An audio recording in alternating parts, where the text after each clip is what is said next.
Attention, everyone. We're ready to start now.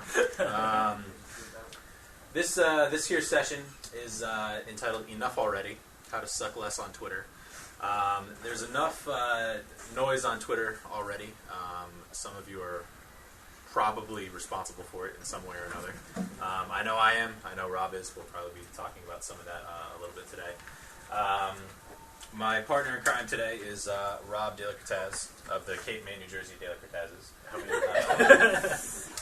This is how to follow him on Twitter. Rob, you got anything to pimp? What do you do? What do I do? Yeah, you want to tell people how to find out about you on the internet? I talk about my cat pooping a lot. There's a cat, by the way. It's a little There dark. is a Can cat. we dim the lights so we can see the cat? Is that possible? Boom. Bam. Cat. All right. It's adorable. Yeah. I graphic design, photography, industrial designer, prototype builder, writer, mustacher. Mm-hmm. Professional mustacher. Professional mustacher. That's really my headline. All right, it's enough about you. I am Jay Finelli. This is me doing a drunken air guitar at my best friend's wedding about a month ago. That's how you can find me on Twitter. I am the co-founder and designer at Full Stop Interactive here in Pittsburgh. We make websites. We also make T-shirts, although that doesn't make us much money. The websites are kind of the big deal here. A few disclaimers before we start. We're going to probably apologize immediately for a number of things. This will be informal. For two reasons. Number one, because Rob and I didn't really prepare much for this. Not at all. And really, a couple times. We talked a lot. We did talk a lot. 7 hours total? Yeah, so I would say at least 5 consecutively. Yeah. So if this is bad, blame Jenny right there, because she forced us to We do were this. forced into this.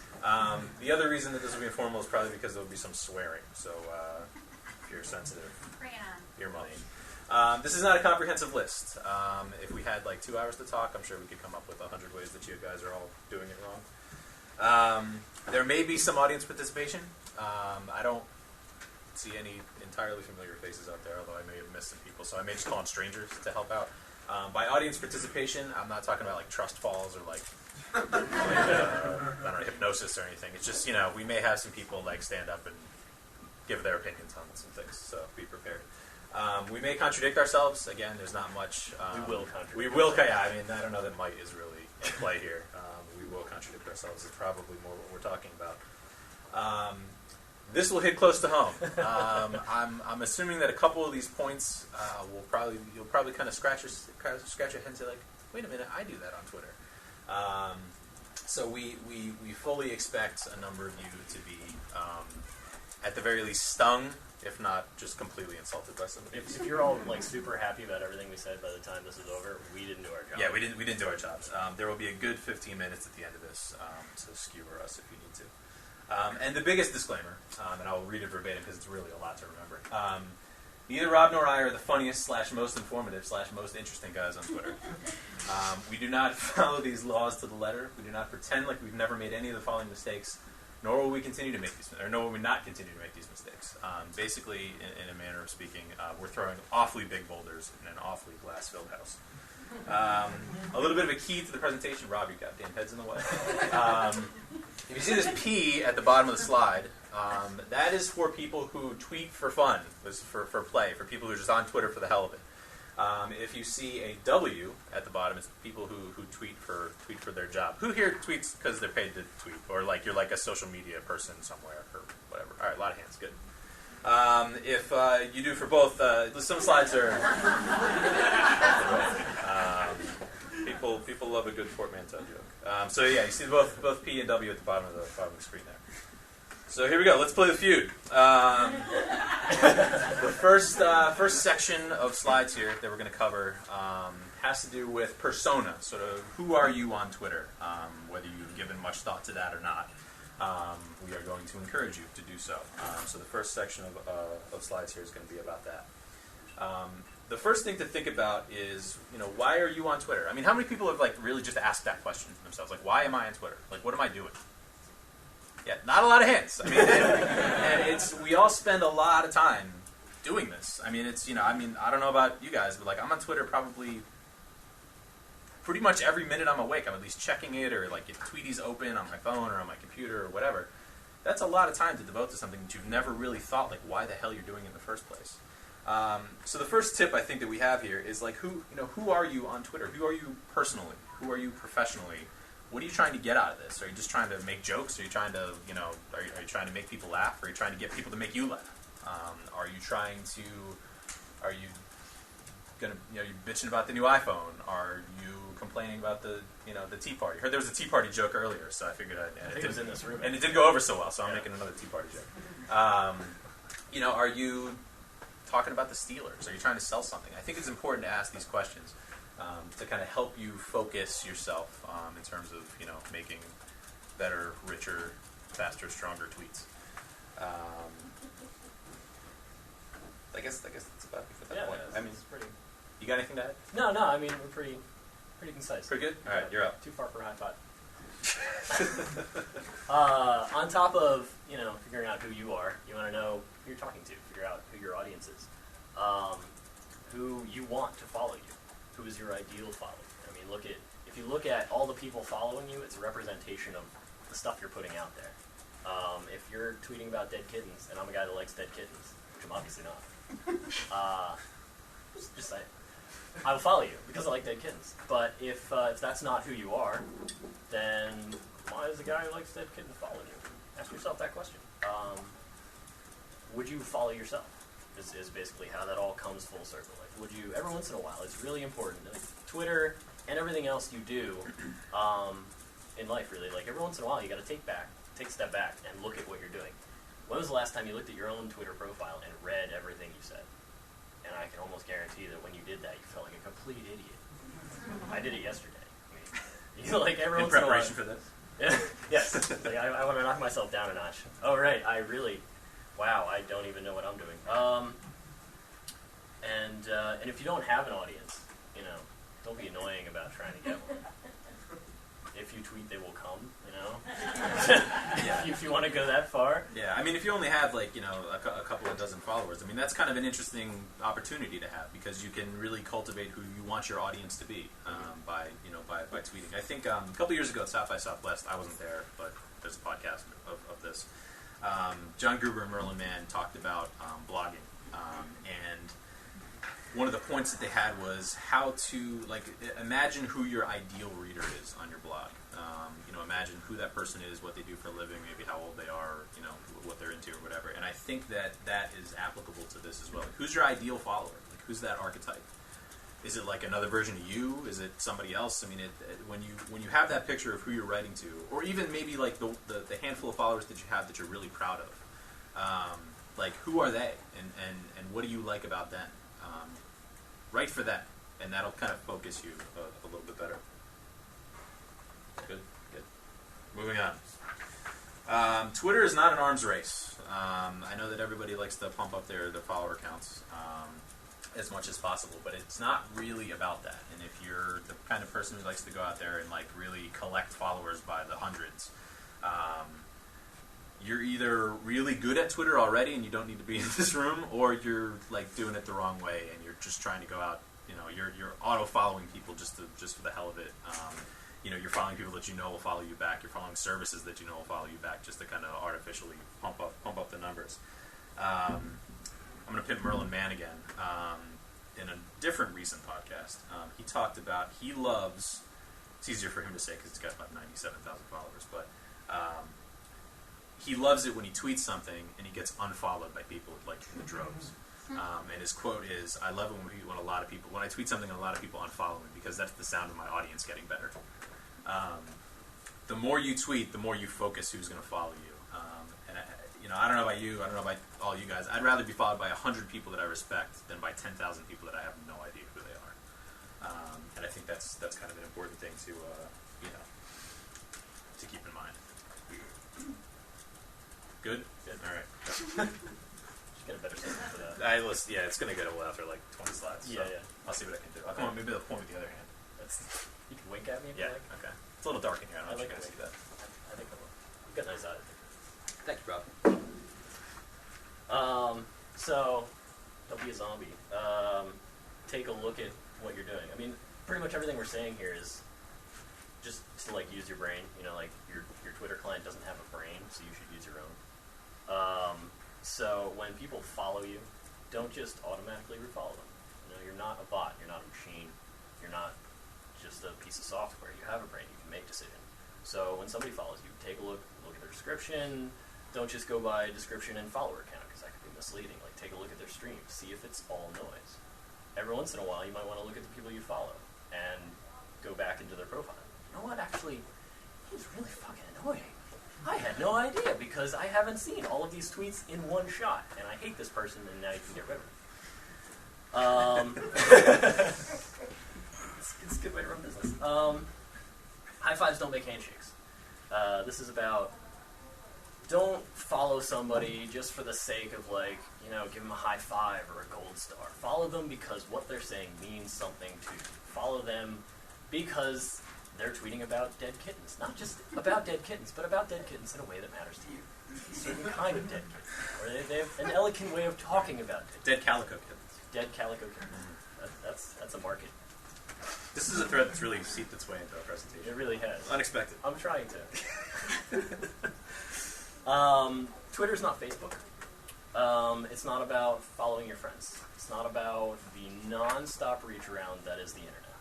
It is about increasing the quality of the stream that you are putting out, increasing the quality of the stream that's coming into you. It's all about sharing information and all that. And if you pack it full of, you know, Susie from the 9th grade because she's really cute, you want her to think that you think that she's really cool on the internet, you ruin the point. Like, you killed it. The more people you follow, the less seriously I take you. I don't know about you guys. But when I get an email saying that, you know, Joe Schmo followed me on Twitter, and he's got 400,000 followers, it's almost guaranteed, or he's following 400,000 people, it's almost guaranteed I'm not even going to bother going from there. Like, if I don't know your name already, and you follow that many people, I don't have a reason to look, because it means that you're following people to add noise for yourself. You're following people because they followed you. You're doing that reach around thing that does nobody any good. Yeah, I mean, it's my cutoff for people is kind of like, if you're following more than like 500 people, you probably don't take your incoming stream very seriously. Like, I for the most part, I follow less than like 200 people, and that's not because I'm like super elitist or anything, but it's because after, you know, 200 or 300 people, like, how can you really keep track of what's coming in?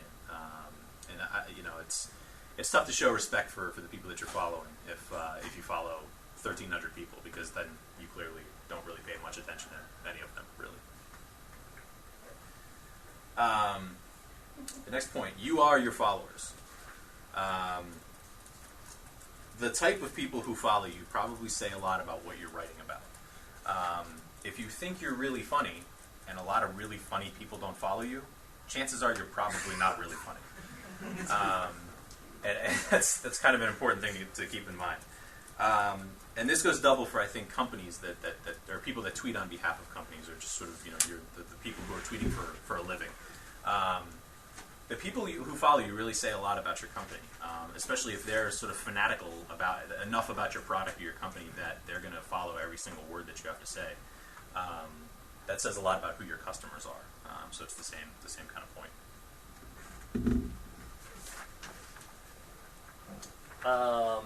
Who you're following is On the opposite point. I mean, you know, this is sort of the counterpoint to the last point.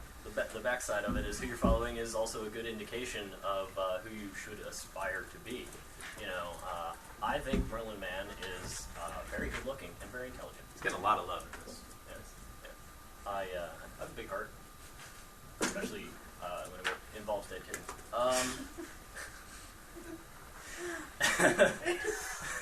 My cat ruined a lot of carpet in the last couple months. He's not dead though. He's not dead yet. You're killing with the kitten jokes. I know. Good material. Anybody? Okay. So pay attention to what they do. You know, there's an interview with Ira Glass from NPR talking about, you know, aspirations in your career, where you want to go, and whatever you're doing. And one of the biggest points he makes is that when you first start doing something, you're terrible at it, and you know it's awful at it, and that is the most discouraging thing in the world, because you're like, I'm working my ass off, and all I'm putting out is complete crap. Your taste will always exceed your ability. You have to make sure that happens. So when you're looking at the people you follow, you want them to be of that higher taste level, and you want to look at their doing, how they're achieving what they're achieving, how they're excelling in whatever field they happen to excel at, how they're cultivating what they throw out there and the people they follow to keep themselves happy. It's it's not a complete carbon copy type thing, because you are who you are and you're going to make different decisions along the line. But it's a great way to guide yourself, keep yourself on the rails, take a look a little higher than you, and shoot for the sky. Yeah, it's a little bit like hiring people. I mean, if you're hiring somebody for a job, they always say you should hire somebody who's smarter than you.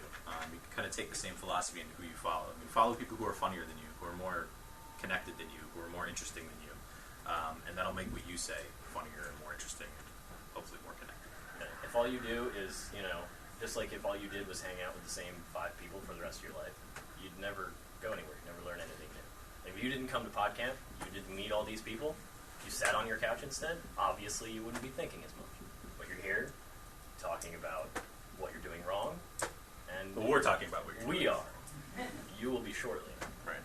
But yeah.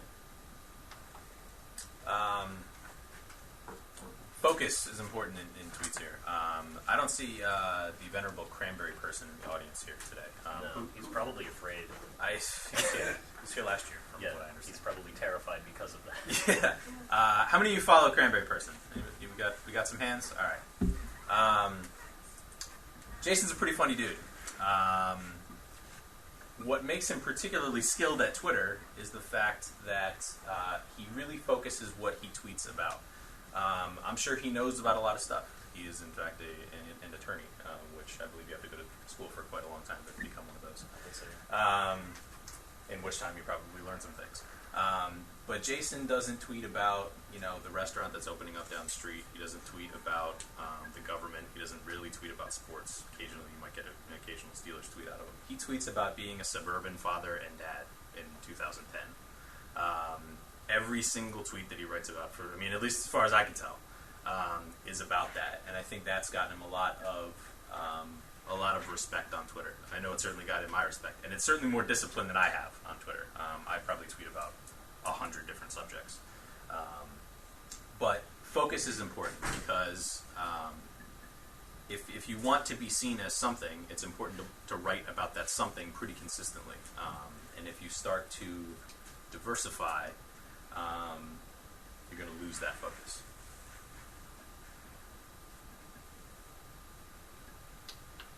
Nothing really bothers. Well, there's a lot of things that bother me on the internet. Something that bothers me a lot on the internet is when you see something like an avenue for criticism and growth as a result, but instead it's a whole stream of great job, good thing, yeah, cool, high five, 5 stars, good stuff. When you look at what they did and you're like, you don't have a clue what you're doing, and because nobody told them that, they're like, oh hey, I'll just keep doing what I'm doing because everybody likes it. If you make a sandwich, you give it to somebody, they say this is the best sandwich I've had in my life. You're going to make that sandwich over and over and over and over again, and nobody learns anything. So if it's just high fives, and yay, woo, you're not adding anything into the conversation. Nobody's learning anything. This applies to Twitter. It applies to any forum interaction on the internet. If somebody asks for criticism, give it to them. Don't be afraid to be that guy. The internet is full of thousands of high fives, and it's very, I respect the guy that can, stick a middle finger up in a crowd of high fives and say, no, you are wrong. That's not to say that everybody should turn into trolls, because troll is the other side of that continuum. Don't do it just to do it. Do it because you're making a point. Right. There's a difference between being a troll and being, applying constructive criticism. Now, not everybody has the ear to accept, criticism, but you should strive to be one of the kinds of people who accept criticism.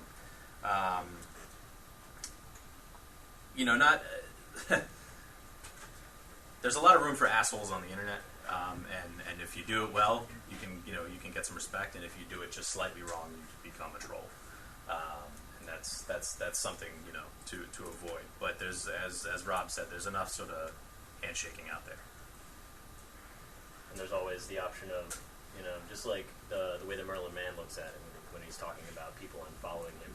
If you don't like what I have to say, you don't have to follow me. Mm-hmm. Sorry. Twitter is opt-in. Opt-in.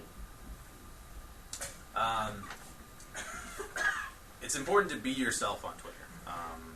We're going to, in the next slide, we will cover the topic of not being yourself. But in 2010, and especially with social media, transparency and honesty wins. This is especially important for companies. The more honest that you are with your followers, the more honest that you are with your audience or your customers or whoever that is, the more points you're going to win out on the internet. I have a lot of good friends, like really good, solid friends that I love in person that I absolutely cannot stand on Twitter. And I don't follow them because of that. Or I fight with them incessantly because of that. Because they try to appropriate some other persona at the same time that they're still trying to be themselves. And that's incredibly frustrating and incredibly kind of fake, if you ask me. It's difficult to sort of play somebody else on Twitter, but if you're going to play somebody else on Twitter, really play somebody else on Twitter. You're up. And it goes into pandering, the thing about, if everybody says that one sandwich you made is great, like, even if that sandwich was in fact great, think about making other sandwiches. The easiest example of this is if you're a pretty girl on the internet, it's really easy to realize that, like posting photos of yourself and giving fake internet hugs to everybody who follows you is an easy way to get followers and have a huge crowd, but you're not doing anybody any good. Be yourself. Mm-hmm. And then the other side of the coin, be someone else. Feel free to be someone else. There's absolutely nothing wrong with taking on a persona that isn't necessarily like your homely suburban dad, but something else entirely. Whoever's running, EP Global PR. Doubt that's what he does every day, but it's funny. It works. Right. There's dozens of fake Twitter accounts out there that we all follow that we all love because somebody really got into it and committed to it. The important thing for this point is if you're going to be somebody else, be that somebody else 100% of the time. Don't try to be Rob De La Cortez. And how many times are you going to say my last name? It's a great last. It's got a lot of wrong rhythm to it. Though. Sorry.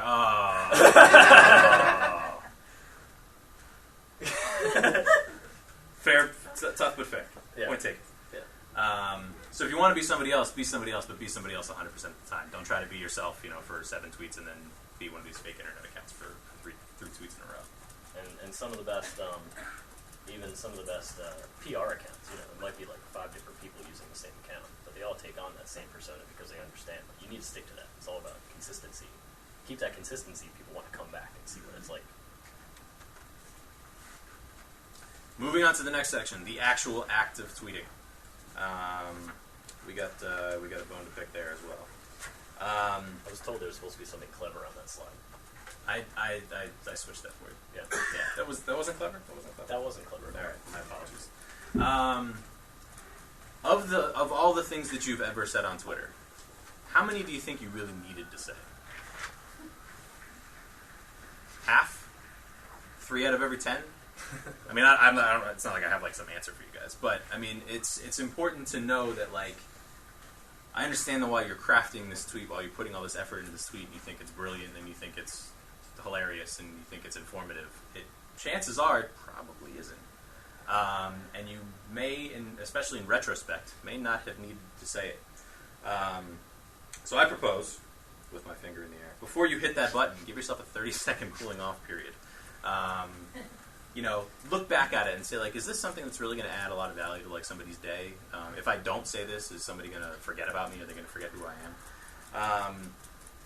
If what you're saying isn't time sensitive, and a lot of it is. I mean, a lot of it is in reply to a conversation that's happening out there today, and you need to say it right now. But if it's not time sensitive, save it. Who uses Birdhouse? Wow, crickets. Do you know what Birdhouse is? Yeah. Anybody know what Birdhouse is? We got one hand on that. Birdhouse came out, I don't know, 2 years ago, a year and a half ago, something like that. It's an app that it's like a Twitter companion app that allows you to save tweets alongside your normal, Twitter app. So if you have a joke that you don't think is quite ready for prime time, or if you have something that you want to save for later, you put it in Birdhouse, And when you're ready to push the button on it, you go back to it and push the button on it. Now, a lot of other Twitter apps have rolled that kind of functionality into it. I know Tweety has drafts and things like that. So whatever you have, your Twitter app probably uses something like this. Just sit on it for a while, and then go back to it. You could probably, at the very least, if you don't kill it, you'll make it better. But if you sit on tweets for a while, chances are you might kill half the ones that you would have put out into the world and regretted at a later time.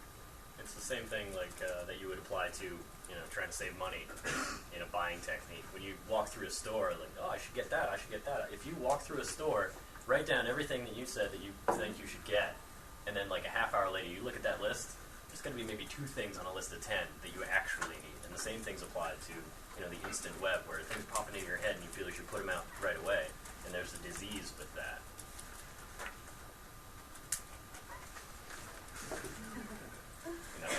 We shouldn't really have to explain this one. Yeah, I really can't believe that we have a slide. So, remember back when you were in school and spelling something wrong meant that you lost like a letter grade? Yeah? That still kind of works in real life. When I see, things that are misspelled, like semicolons aside, I'll give you semicolons. You can abuse the hell out of a semicolon. I'll let that go. I like a good ellipsis, too. Ellipsis is nice, yeah. But basic spelling, words, if you're not sure, check. You're on a computer or on a device somewhere, like the internet is there. The internet can help you spell if you're bad at it. Spell check is built into a lot of things, maybe. If there's little red squiggly lines underneath, you should right-click it. Don't ignore it. It's not nice, because then I have to read it, and I can't understand what the hell you're saying. Or it just makes you look like a complete idiot, especially if your work absolutely applies to this. If you're trying to represent yourself as a professional, you should be able to speak. You should be able to spell, speak, grammar. Yeah, I don't know whether it's because Twitter grew out of, sort of the idea of text messaging and, like, instant messenger status updates or whatever, but unless you're, like, really pressed for characters, I mean, leet speak is not English. So that's sort of a corollary to this. And if you're resorting to using UR for you should probably edit a few other characters out of your tweet. You almost did something else, though. Did I? I think you did. The lack of hair on your head makes it really easy to see. Put it this way. Would you send, most of you people in the room probably have at least a couple hundred, if not a couple thousand followers in some cases, or more. Would you send out a misspelled email to all those people? I would hope not, anyway.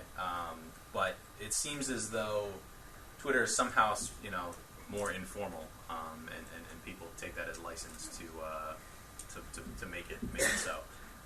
Going back to a point that I made a couple of slides ago, there are friends that I have that I love what they say, and it's really interesting, and sometimes it's really funny, but like probably 2 times out of 5, it's got a rampant misspelling in it, and I unfollow them because it makes me crazy. I can't take it, and I hope that you all have the same attitude for that. Otherwise, you're very alone. Right. 140 characters is not a suggestion. Now, obviously, it's pretty strictly enforced on a tweet-by-tweet basis, but a lot of people find the need to add dot or continue and tweet again and again and again and string 3 or 4 tweets together. If you're tweeting 3 or 4 times in a row, you need a blog post. You don't need to be posting on Twitter. How frustrating it is when somebody sends you a text message. And it's some really big involved question, and you sit there and you just say I'll talk about it later, and they decide to send you 17 text messages back detailing everything that's basically the equivalent of a full email or a phone call, and you're thinking, well, I'm holding a phone in my hand and I am capable of speech and hearing, but instead I'm going to sit here like an idiot and read what you said. The same thing happens on Twitter. I did it a week and a half ago. I got into a discussion online, and I really should have said, you know what? I'm going to send you an email telling you you're dumb instead of engaging in an argument on Twitter that was composed of 40 messages in a row over the course of 20 minutes. Yeah, Twitter is a conversation, but it's not really a literal conversation. It's a dialogue. Yeah, it doesn't replace email, and it doesn't replace a good phone call. Do you want all the questions at the end? We'll take questions at the end. We're on a roll, can't you tell? Serious business. Yeah. You have enough room to be descriptive about what you're saying. If you've ever said, like, just interesting and then an address, like a link, URL, why is it interesting? Why should I care? Interesting doesn't tell me anything except for the fact that you like it. Yeah, I mean, if you've ever tweeted the word, like, interesting followed by a shortened URL, like, you either are really lazy or have, like, a really inflated sense of your own importance on Twitter that you think that, like, wow, I deem this thing interesting. And even though it's a mystery of what it's going to be when I click on it, all the thousands of people that follow me are immediately going to click on it. Like, that's bullshit, to be honest. And the other thing to consider is there's a lot of tweets that might go out that are so specialized and specific that even though you have, 1,000 followers or whatever, only like 10 of them can figure out what you're actually talking about. If I don't care about what you're talking about, I kind of want to know what it is you're talking about that I don't care about. It's like a betterment of humanity type of thing. Like, I really, if you're into living kittens, we'll say, identify I see what that. you did there. Yeah, you see that? Yeah, I flipped it around. One of the best pieces of advice I was ever given about writing was in order for ensure that whatever your audience is can understand what you're saying, write it in a way that your mother would understand it. And this isn't to say that your mother is handicapped or anything to that degree. It's just a generational gap provides a space for you to have to add context to what you're talking about, to explain it. So if you're going to talk about things, do it like you're calling up your mom and telling her what you did that day. It means that everybody can join in on the conversation. If I don't care about it, I can honestly not care about it, instead of saying, what the hell is he talking about? All right, I think we got to step on the gas here.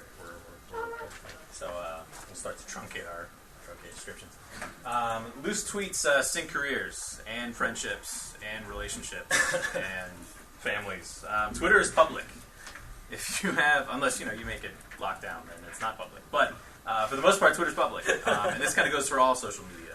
This is not a unique tip by any stretch of the imagination. But if you have a conservative job, or if your boss follows you on Twitter, maybe I don't know, keep the rape jokes to a minimum or something, because that can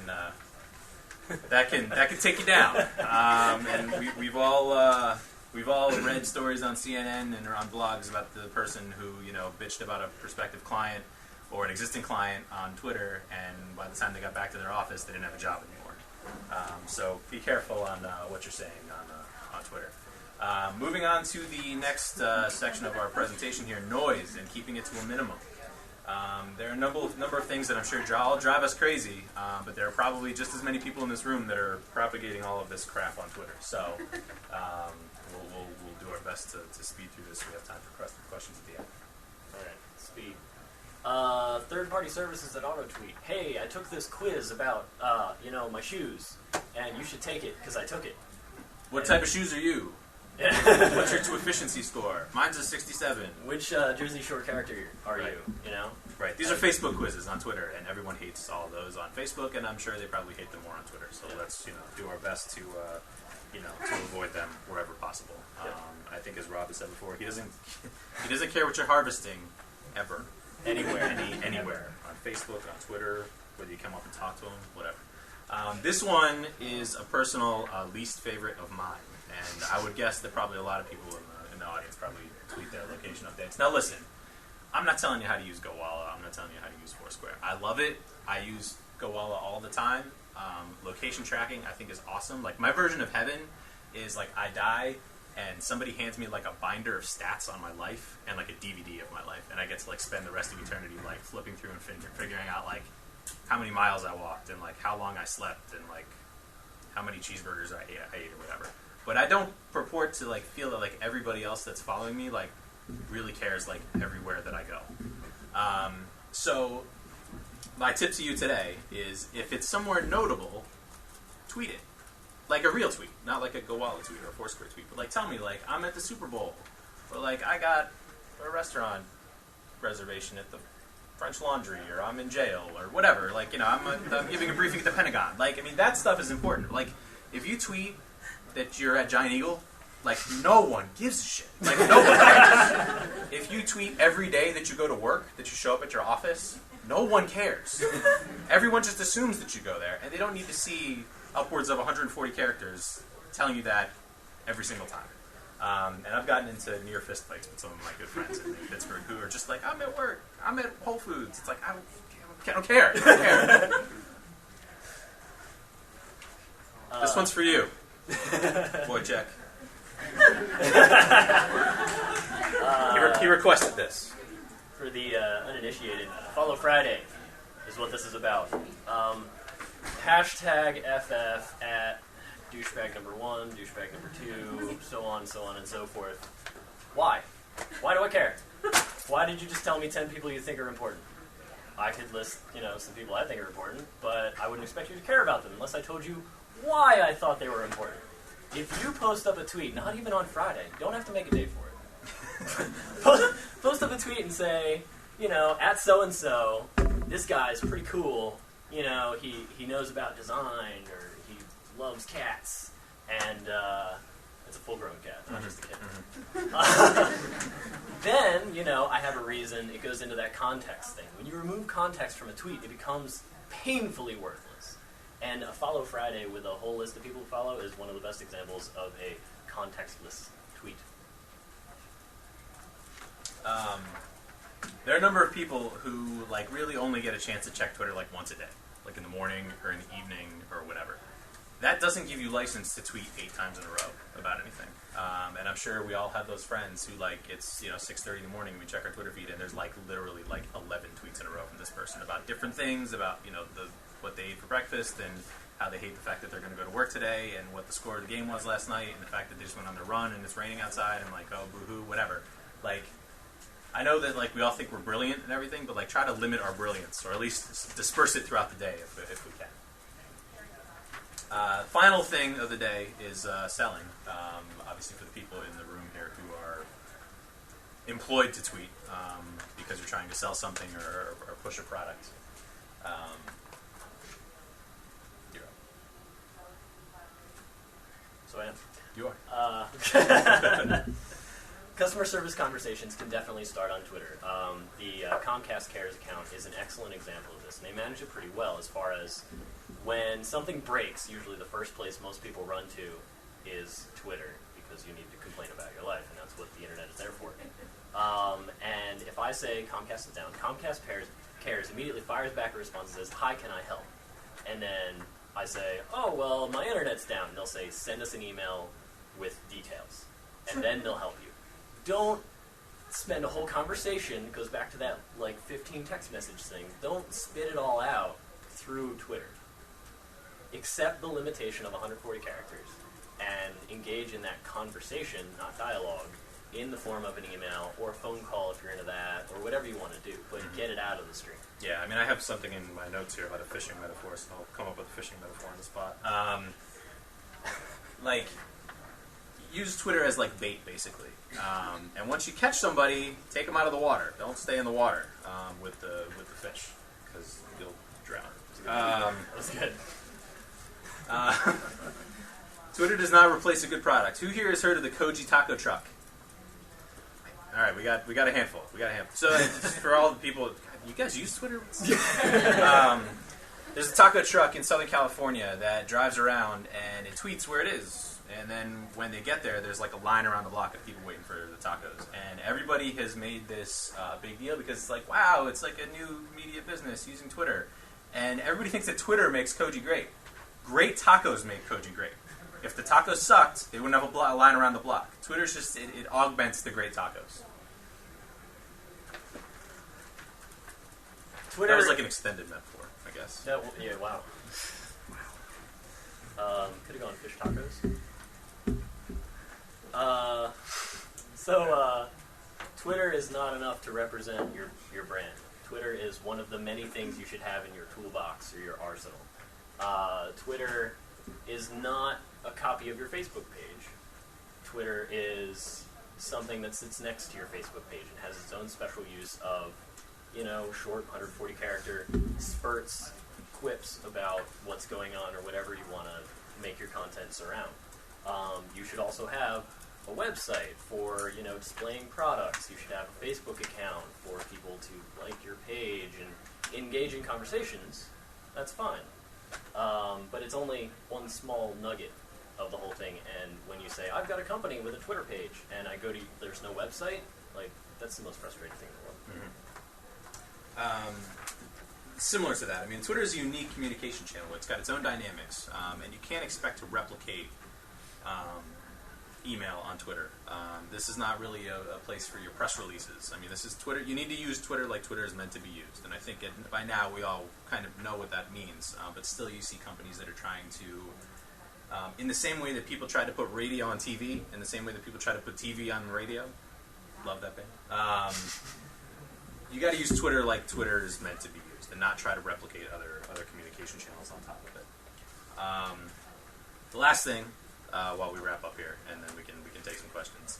Have fun out there because, Jesus Christ, it's the internet. It's Twitter. It doesn't matter. We're not curing cancer, unless you are curing cancer. Then it's really serious, and you should you shouldn't be on Twitter with that. Let the land-based thing begin. Here we go. What do you got? Questions? You're up. I actually don't have a Twitter account. Okay. And so I was here to find out, you went through all the negatives, and so I'm sitting here on the fence going, why bother? Mm-hmm. So what are the gems of your great followers, or what nuggets of wisdom or comedy, just, to get you through? Sure. No, there are a number of ways that Twitter is great. I use Twitter for a couple different reasons. Number one, I follow a lot of funny people. People that literally just make jokes. Just all day long they make jokes. And there are some people out there who, 9 out of 10 jokes make me, laugh out loud. That's one angle of it. The other angle is that, I'm a web designer, and I have my own web design business. So I follow a number of user experience people and designer people and, front-end, back-end programmer people. People who are informed and who know more than me about web design. People that I respect, people that I look up to. It's are they telling you to go somewhere else to find more than 140 characters? Sometimes, yeah. What they say 140 characters is enough of enough. Right. A lot of times it's you're being led off of Twitter. There's a video that you got to see or a story that you have to read. And when you follow a sort of a critical mass of those types of people, you can start to filter out. You see, I've seen this link 5 times today from 5 different people. I should probably click on it. That's one way, at least, that I use Twitter for a positive way instead of bitching about it in front of a room full of people. And it's Twitter. One of the best things that comes out of Twitter is when it's part of that instant form of communication, kind of like a brain vomit thing. When you're talking about the things you do in such an easy way, not everybody wants to write a blog post and talk about what they do, but it's really easy to get a Twitter account and say hey, I just bought this car and I'm working on it or something like that. Somebody posts that up there, and then somebody else knows, hey, you're working on that thing. And suddenly there's a connection there. Two people who care about the same thing can do cool things together. And Twitter is an example of a giant network of people finding out things about other people that they care about and making connections. Right. And over the course of a couple of months, if you tweet about the car that you're working on, pretty soon you're going to have a network of 340 other followers that are all working on their cars around, and they all have something to say, that's all kind of kindred. Next question. I manage a corporate account for a beverage company, and back to the Follow Friday question. I don't do it, but fans of ours do. So they put our brand on the Follow Friday list, and everyone retweets it, and I have to respond, I think. Do you respond to that as a corporate Twitter account, or do you just kind of let it go? It's Follow Friday. It's not what's the word I'm looking for? It's not a negative thing. People are always trying to pimp you when they're putting you in a follow Friday list. There's some cases where people are really just trying to reciprocate because you did the same thing for them. In which case it really doesn't have much value. It's just the virtual high five. In your case, I think there's always value in saying to somebody oh, hey, thanks. it's not the world's worst thing. It's noise, and it's contextless noise. So I don't think you're doing anything necessarily negatively by responding to it. Yeah, and you certainly have to, like, you want people to like you on the internet. Like, that's your main idea. So it's totally cool to reply and, say thanks or whatever. You want the right people to like you. You want the right people to like you. And it's also being Follow Friday by somebody as a company and having that all retweeted is a great avenue for you to make a connection with that customer. So you can, don't just say thanks, you say like, thanks, what do you like in particular, something like that. You can use it as a way to develop metrics and things like that and get to better know your customer. Anybody else?